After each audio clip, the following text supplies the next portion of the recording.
as we jump into this second episode, I really just want to focus on like current state for you, right? And we've kind of built up to where you're at with Crisis Ally. I've got your website pulled up. I think there's some cool things that you've got on your new website, but I just want to kind of turn it over to you to start and tell us about Crisis Ally, and we'll go from there. Thank you, and so glad to be back, Hunter. Thank you for having me again. So Crisis Ally originally was, I would say, was born, at least in my head, a couple of years ago, and really started around March 2019 as Alexandra Hoffman Consulting. People have no idea how hard it is to find a company's name. So eventually it became Crisis Ally last June. I was pretty proud of this name. And we, again, like you just mentioned, we have our new website up now, super easy, crisisally.com, in English and in French. And what we do is really we focus on business resilience. That was my first intention when I launched my business in March 2019. Lots of my peers said I was crazy, that business resilience was not a thing.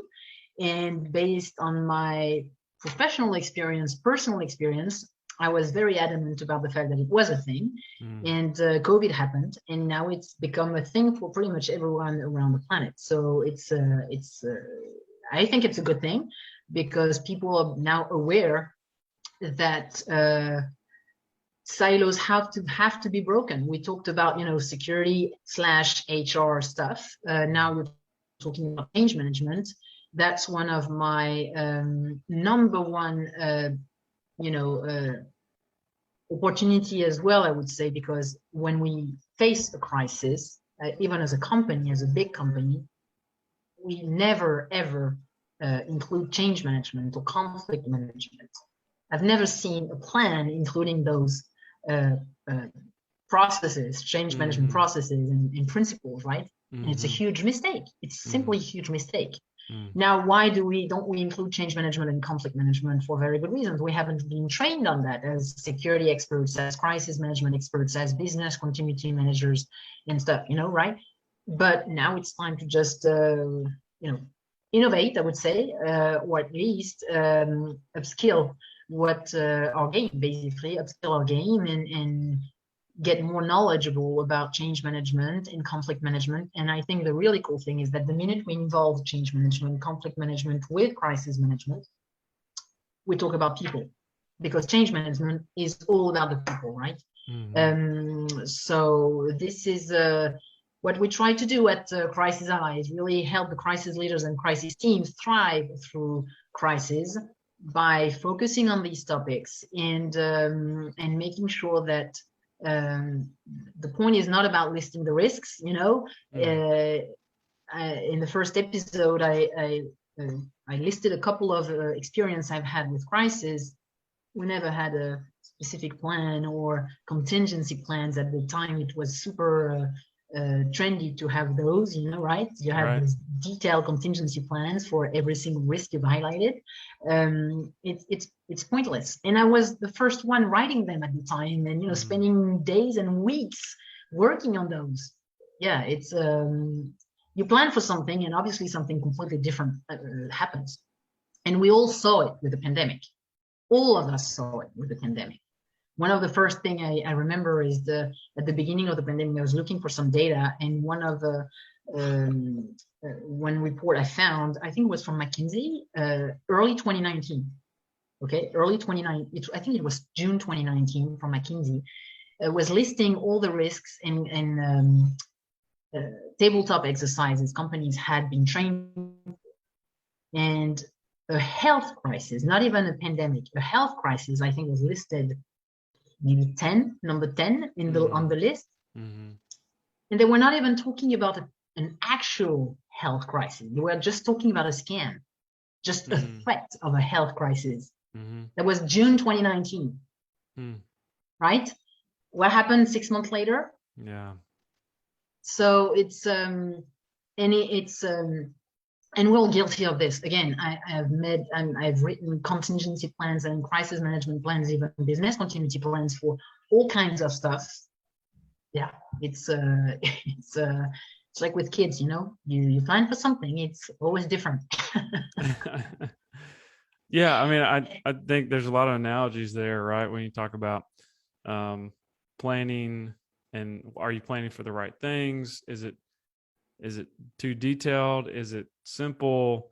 I think your word was, they're pointless, to an extent. So what would you say, how would you describe, like, when you engage with a business leader or team, like, are you having to come in and totally reframe, like, hey, these plans look great, but let's throw those in the garbage and start from ground zero? Is it that kind of thing typically? Or is it, hey, No, Alexandra? no.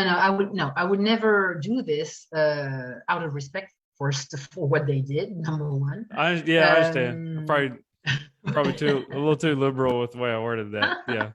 No, I appreciate but you. no, but I'm not. So let me take a step back. I'm just saying that if we just write a plan for the sake of checking a box, this is worth nothing. Mm-hmm. The problem is many companies do this for good reasons, because audits requires it, insurance companies requires it. Mm-hmm. But instead of doing this because we don't get the insurance policy if we don't do it, or we don't get the right audits for clients or partners, whatever it is, we have to think of the intention we put behind this planning. Mm-hmm. And this is what I'm talking about here. Writing a plan for the sake of writing a plan and checking boxes is pointless. If we write plans and then put the right intention, which is because we want to see the company thrive. So take a company like, for instance, HP. Okay, take HP. It's HP has been my home for so many years, right? It's such an old company. We don't want a company like this to die, right? Right. So what intention do we put behind this crisis management planning and business continuity planning and resilience planning? Checking boxes? Of course not. Right. We just want this company to go on for years and years to come, right? And this is basically what I try to remind people is, what intention do we put behind this planning, right? So if we have, I would say, the right intention, some companies could be that the intention is that, okay, we want to make sure that we support the environment the right way. We want to make sure that we keep on serving the people the right way. Take, for instance, NGOs, right? They serve lots of people around the globe. We don't want them to die for the right. So why are we planning crisis management plans and business continuity plans? Because we want them to keep on serving and helping people around the world, right? So what is the intention we put behind that?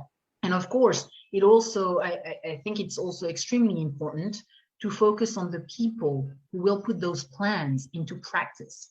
And the reality is that there are some experts like us around the world, many of them, most of them are extremely good experts, but we're not self-reliant. We have to rely on so many more stakeholders, right? And those stakeholders, what they deal with crisis, once, twice, 3 times a year at best, right? As business leaders, I'm saying, they're not used to it.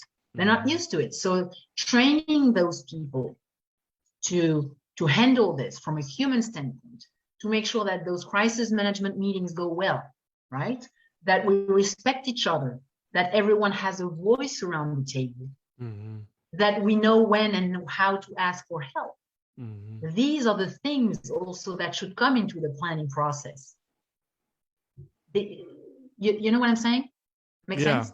Yeah, no. I love it. And it makes me think of a recent conversation and just in general, the philosophy around organizational change, and you can, in some rare cases, you can be very controlling and just kind of force things, right?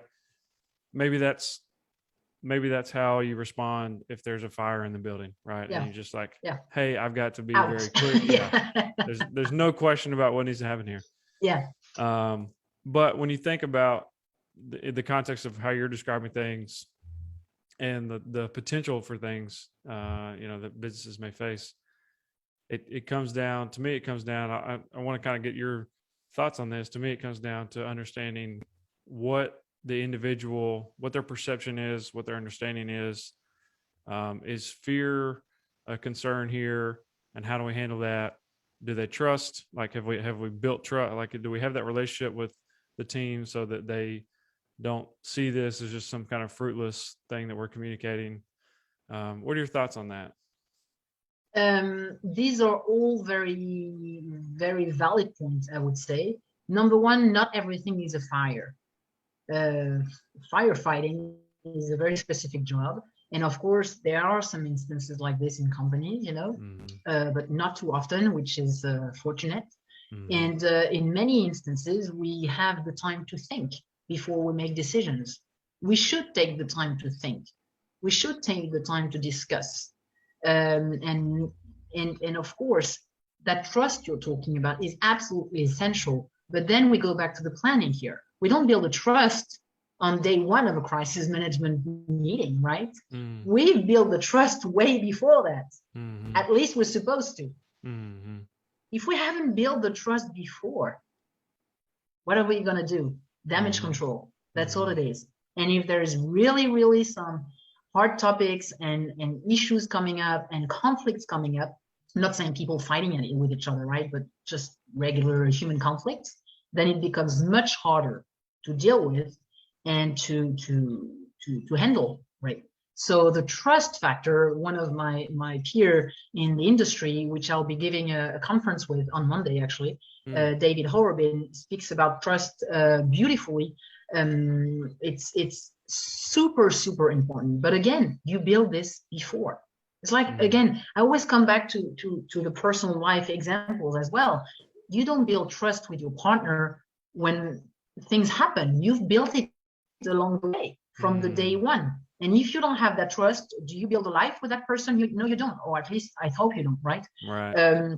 Sometimes we do by mistake, right? But it's a different story. But if we have built that trust from day one, then when things get more difficult, it's much easier to handle. Right. Much easier, right? So, and of course, handling emotions. Like you you talked about fear, but a lot of emotions we can see about, especially during crisis, is anger. Think about those people during the COVID crisis at every level of the society who got so angry because of the lockdowns and because of not being with the teams and spending time at home with kids all over the place, which was very hard to handle the personal and professional life. So being able also to understand and handle all those emotions is absolutely essential. But again, that type of training you do and you get before the crisis happens. And of course, the more you go through crises are actually training themselves. But it's also helpful if you get a bit of training in between, so the next crisis you mess up a little bit less, right? Right. It's of course we'll make mistakes. The point is not to be perfect, and the point is not to deal with the crisis perfectly, but the point is to do some serious damage control from a human standpoint, right, and to make sure that we learn as much as we can and we grow from that disruptive event, whatever it is. Right. Kind of strengthen the foundation of. Yeah. Because I believe crises are good. Crises are foundational, very, very, very much so. But they're foundational if we handle them the right way, right? Yeah. Wow. So I want to pivot a bit to one of the things that I like, and I really like the new website, by the way. But at the top, we help crisis leaders and crisis teams thrive through crisis. You've already almost said that word for word, I think. Right below that, it says, without identifying every single risk an organization may face. Can you tell us a little bit about that statement? Of course. I think it goes back to what we discussed a little bit before around the planning. Right.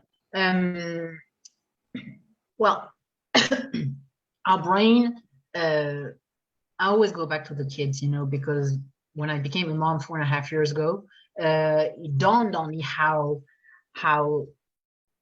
managing people and managing kids is pretty much the same. Managing crisis in the world and managing kids crisis is pretty much the same as well.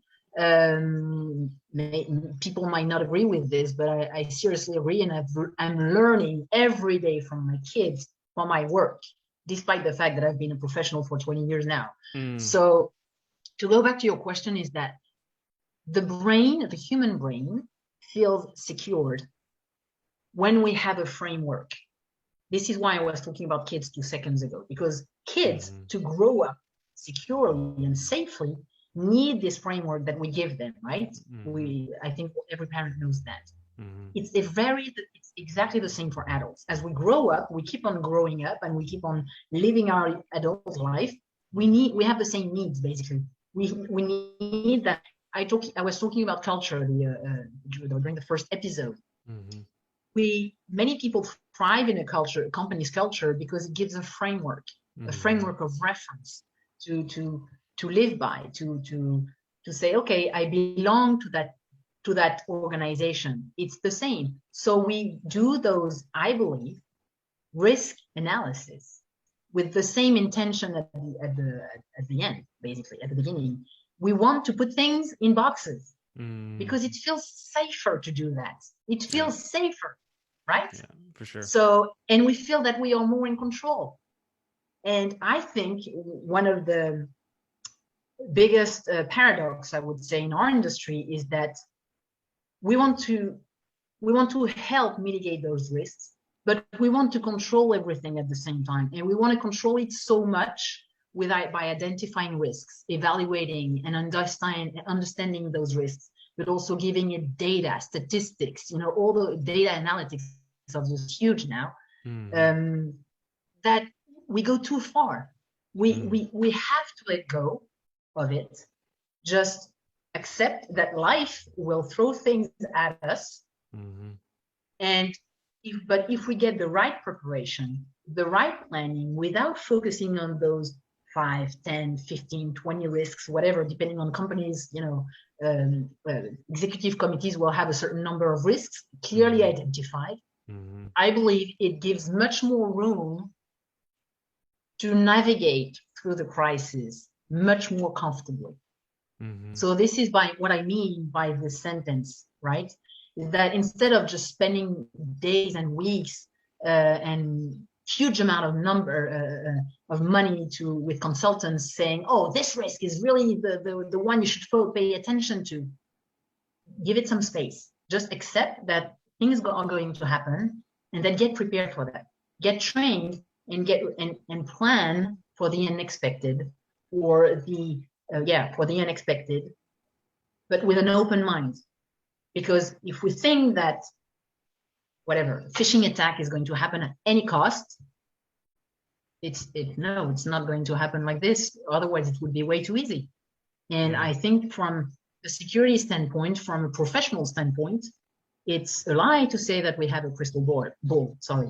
Even if we have statistics, even if we have data, there is a huge and very, very important book. Just give me 2 seconds because I'm going to take it right now. Okay.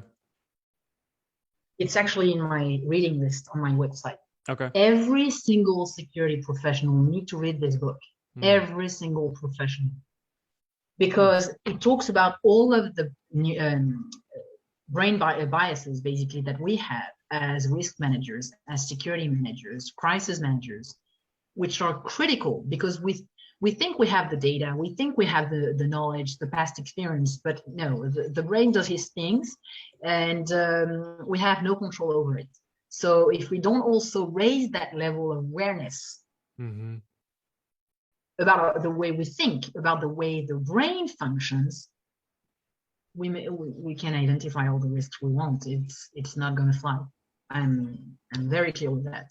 Yeah. Well, I love that. And so for those that maybe aren't listening or aren't watching the video portion of this, was that the ostrich principle? The ostrich paradox, yes. Ostrich paradox, okay. Yeah. The ostrich paradox by Robert Mayer and Howard Kunzreuter. I'm sorry if I'm butchering his name. It's the Wharton School Press, basically. It's super easy to find on the internet.